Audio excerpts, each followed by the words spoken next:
il·lusionada perquè vinc a fer panellets. Estem al cap de setmana de la castanyada. Avui és Tots Sants, la castanyada. La castanyada? I què és la castanyada? Collons, el dia de les castanyes, els moniatos, els panellets. Pico, no fa gens de fred i jo fer panellets és una cosa que m'encanta i porto fent des que tinc memòria i aquest any no podia ser menys. Així que, ja que és una recepta, i a més és una recepta molt catalana i que està boníssima, he decidit portar-la aquí i gravar un vídeo perquè és una cosa que em fa moltíssima il·lusió. A més, és una recepta, la típica recepta de iaia preciosa. Em fa moltíssima il·lusió, la veritat.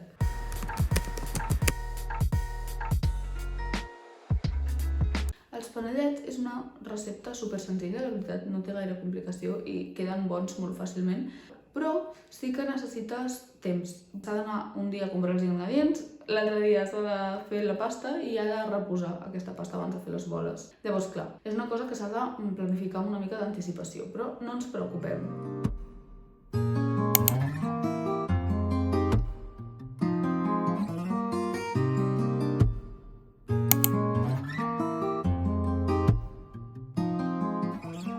Per fer els panellets vaig anar ahir al súper i això és el que vaig comprar.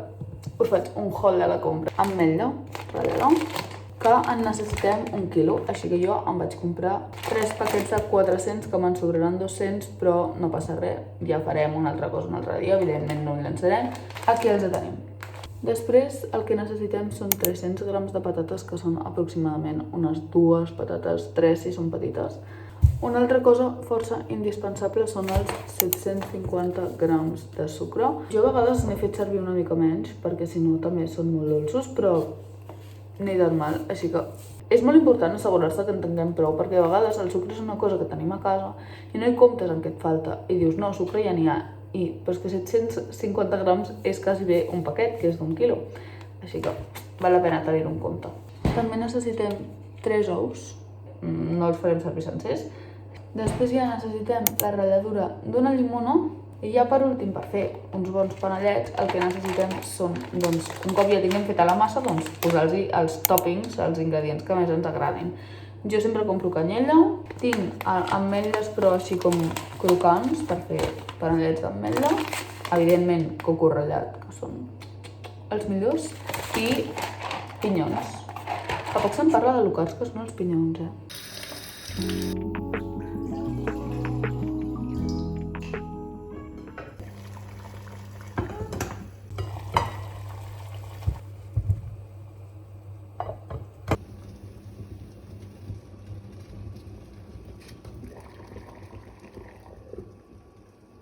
Val, doncs, mentrestant les patates es bullen, el que farem serà començar amb la preparació, que no és res, però així mentrestant fem alguna cosa.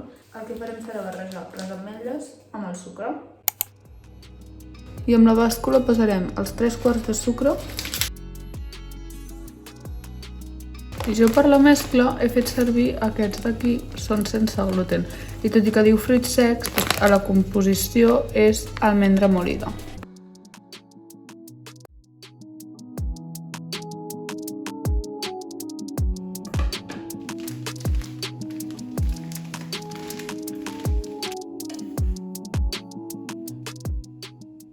Val, tenim un problema i és que no em queben les coses al bol. Hi ha molta quantitat de menjar, així que ho dividiré en 2 i ho farem 2 bols separats. Després us poso quants en surten, llavors adapteu les quantitats a la quantitat que vulgueu fer de panellets. Però mi crec que me'n sortiran molts, moltíssims.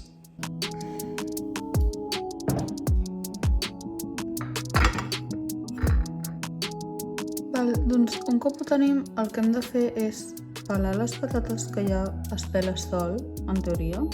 Al final les hem fet bullir uns 30 minuts perquè siguin lo suficientment toves perquè es puguin pelar soles i per poder-les xafar bé per la mescla. Jo, com heu vist, al final he hagut de separar la mescla en 2 perquè no m'hi cabia. Llavors el que faré serà pesaré les patates, com que són 300 grams, i n'afegiré 150 a cada bol. Però això depenent de la quantitat que em feu. És important que aneu una mica alerta perquè cremen una mica.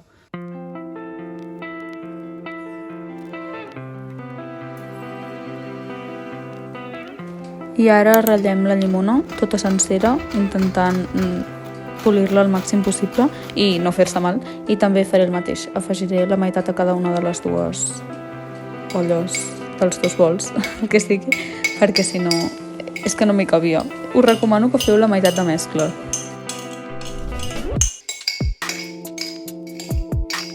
I ara trenquem 2 dels 3 ous i, molt important, separar el rovell de la clara, perquè la clara la farem servir després i aquests 2 rovells els hem d'afegir, en el meu cas, cadascun dels 2 bols, en el vostre cas, doncs, a la mescla.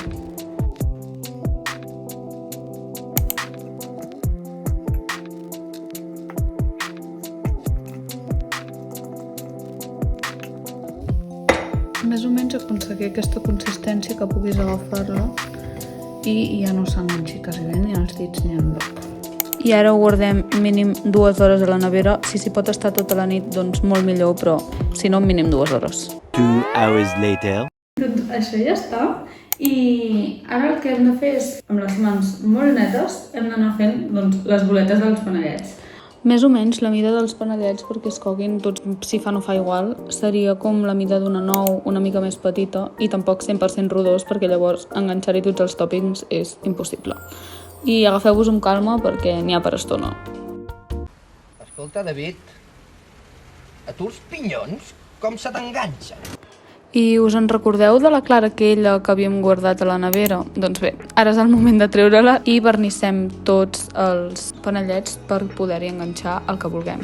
Jo en el meu cas vaig fer servir forces de pinyons i després em vaig arrebossar alguns quants amb coco ratllat i amb el crocant d'ametlla.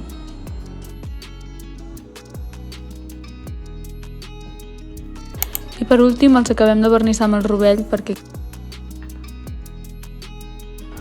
I ara sí, ja amb el forn preescalfat a 200 graus els hi fiquem primer uns 5-10 minuts, depèn del vostre forn, ja ho anireu veient, amb només el foc a baix i uns últims 5 minuts perquè s'acabin de durar amb els 2 focs. Llavors ja els traiem i els deixem a refredar i ja els tenim.